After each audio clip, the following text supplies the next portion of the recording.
Hey guys, what's up? Welcome back to the channel, and welcome back to Adrial. So right off the bat, I wanted to mention that there was an issue with the game.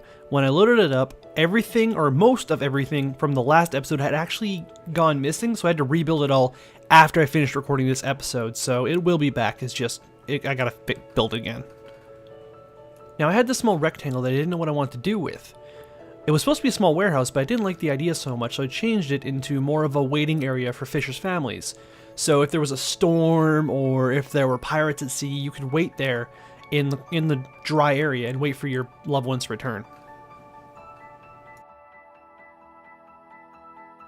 I had no idea what it would look like, and it took a few attempts to make it look decent. I'm not super happy with the way it turned out, but that's what this build is all about, experimentation.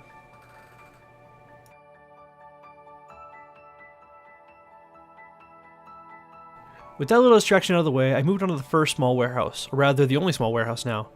This is the place where items will be stored for a short term. Always things coming and going, never staying stored for more than a day. I decided to build 3/4 of the walls first, so I could show off what the insides of the building would look like as I'm building it. Again, this is a bit of experimentation.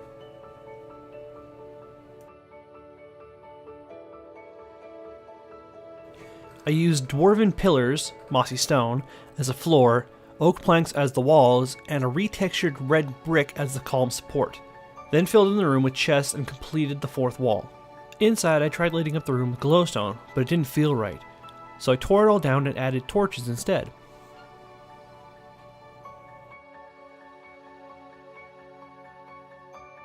The roof turned into this terrible cobblestone mess that I'll probably come back to and switch to oak or spruce in the future, but for right now, I'm going to leave it like this.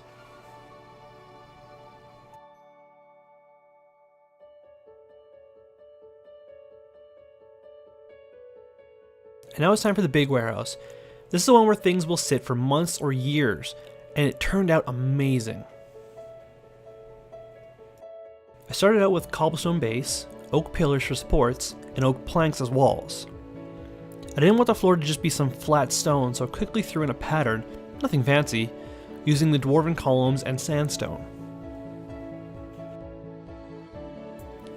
I realized it was getting hard to see the sandstone, so I turned it to night and added some torches, which revealed that smooth lighting wasn't enabled, so I had to quickly fix that. Now I hadn't intended for this to be a thing, but it happened anyway. I started adding in a second floor using oak half slabs. I made it 3 wide so I could have a railing, a path for the player, and a spot for the chests. The second floor turned out to be something more for precious material storage rather than the everyday materials that you might need. The lower floor is general goods, but again things that will be stored for months or years, so things like nets and buoys.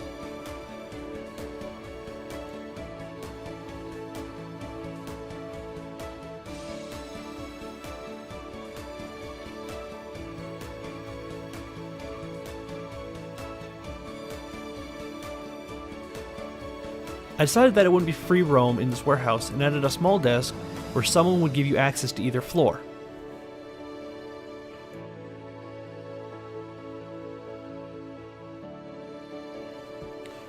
Now it was time to work on the roof.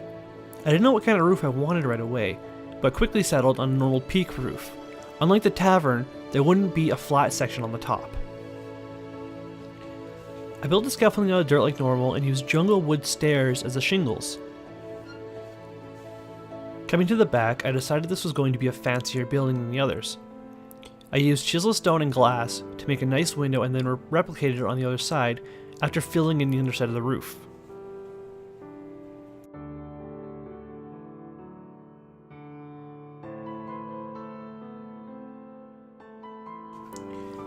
I noticed it was really dark inside the building, so I came to the roof and carved out 2 holes to serve as skylights. On the opposite side, I realized it was a little empty and added a similar pattern as the floor.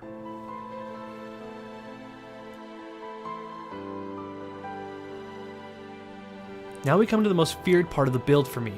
After the disaster that was the first tower, I was afraid this one would look even worse. Luckily, it turned out to be amazing.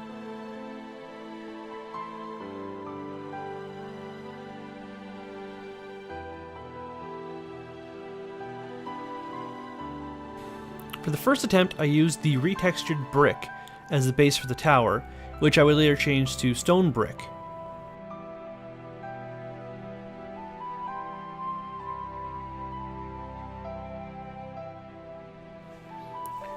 I really like the jungle wood planks on the roof of the storage facility, and use them again on the tower. Now, I don't know why, but I decided to add a flame to the roof, which then burned half the tower down. I wanted some kind of light at the top, so I decided to try glowstone instead.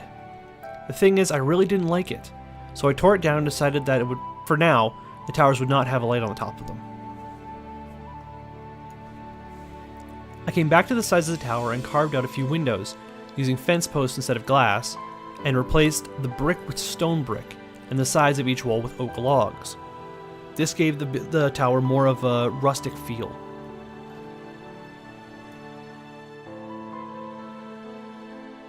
Coming inside, I began working on the stairs. Now, I built a few test towers on a YouTuber's server, and knew exactly how I wanted these ones to be built.